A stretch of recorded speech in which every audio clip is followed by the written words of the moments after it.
Here I have Samsung Galaxy M34 5G, and today I'm going to show you how to take screenshot on this device.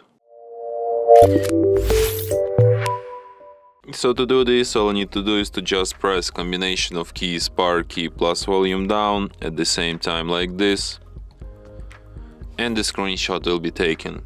So let me show you once again. Power key, volume down, and we got it.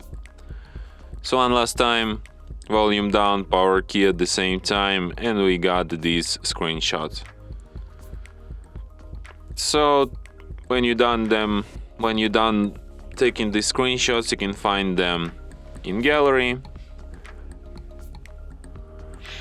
in the screenshots album,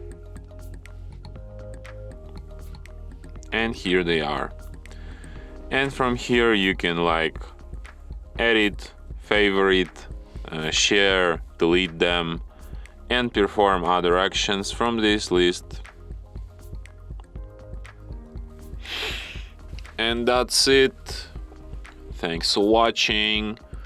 If you find this tutorial useful, don't forget to hit that like button and subscribe to our channel.